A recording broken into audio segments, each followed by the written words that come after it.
Hi everybody, welcome to my very first video in a new Elden Ring series that I'll be kicking off on this brand new YouTube channel.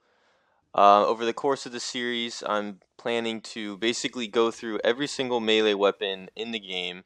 That includes both the Elden Ring base game as well as the Shadow of the Erdtree DLC, and just make a unique build centered around each of those weapons. And in case you didn't know, there are literally hundreds of weapons in this game, so yeah, this is definitely going to be an absolute marathon of a series.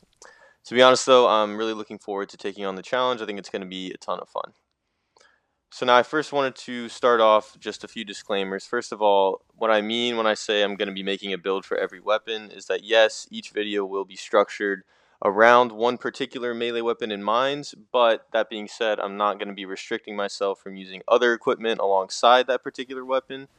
For example, in many cases, I'll be incorporating shields, spell catalysts, or even dual wheel setups with other weapons in the builds. So I just wanted to make that clear up front.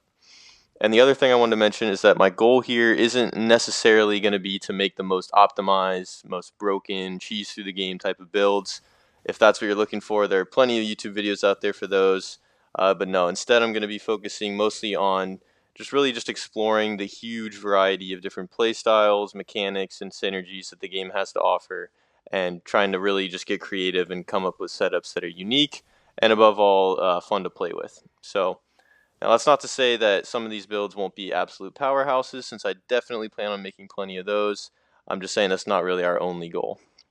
Above all, I just want to focus on variety, on immersiveness, and hopefully try to breathe some new life into the game. Because I don't know about you guys, but for me, what keeps me coming back to Elden Ring is really the fact that you can just play it over and over again and have a completely different experience every time because of how much diversity of build opportunities there is in this game. So with that said, let's go ahead and jump into the very first weapon build. So I'm going to be going through the weapons in order of weapon category, and starting us off, I'm going to be taking it from the top with the daggers.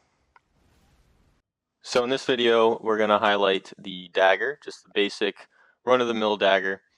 This weapon can be obtained either by buying it from the Twin Maiden Husks and the Round Table Holds, or by farming it from the basic foot soldiers that wield them, which can basically be found all over the map, but especially in Limgrave.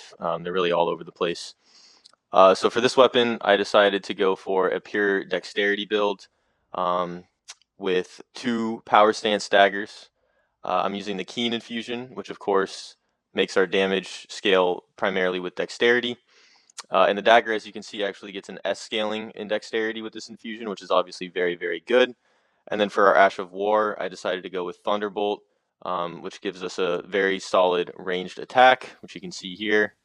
And that definitely helps considering how short the daggers themselves are. And this Ash of War is particularly good for this setup, mostly because if you didn't know, the damage of this Ash of War scales with the dexterity scaling of the weapon. So because we have S scaling, it's going to make it hit really, really hard. And that's also part of the reason I chose a Keen Infusion instead of something like a Lightning Infusion, which would get a lot weaker scaling.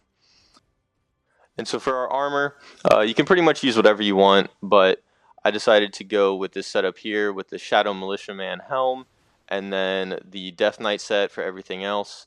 The Death Knight set actually gives us a damage boost to any lightning-based skills, which includes Thunderbolt. I did want to switch things up a bit, though, with the headpiece, because I really like this sort of assassin look with the glowing eyes, and I think it fits pretty well with the theme of the build, you know. And then for our talisman lineup, first of all, I chose the Rotten Wing Sword Insignia, which gives us a temporary boost to our damage after successive attacks, which we will be doing a lot of because of how fast the Power Stance Dagger moveset hits.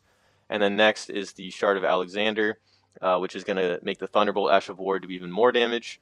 And then we have the Two-Headed Turtle Talisman, or the Green Turtle Talisman, whichever one you have, which is going to give us faster stamina regeneration. As you'll see, this is going to make an appearance in quite a lot of our builds since it's a pretty universally helpful talisman.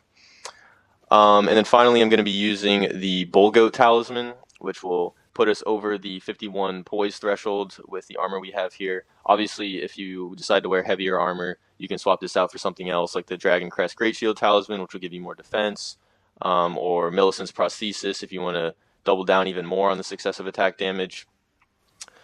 And then for the Flask of Wondrous Physic here, the two tiers that I'm going to be using are the Lightning Shrouded Crack tier, which gives us more lightning damage, which really only applies to our weapon skill, but still it's going to be useful.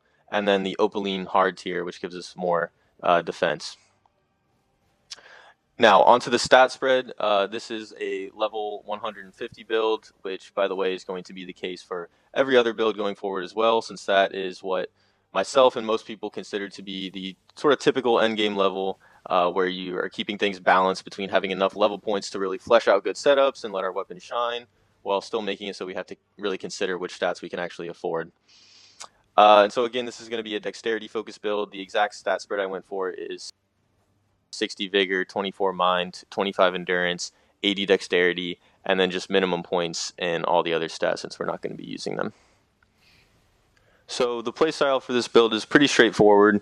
We are going to be utilizing the fast-hitting dual-wield dagger attacks, getting up close and personal for most of the time.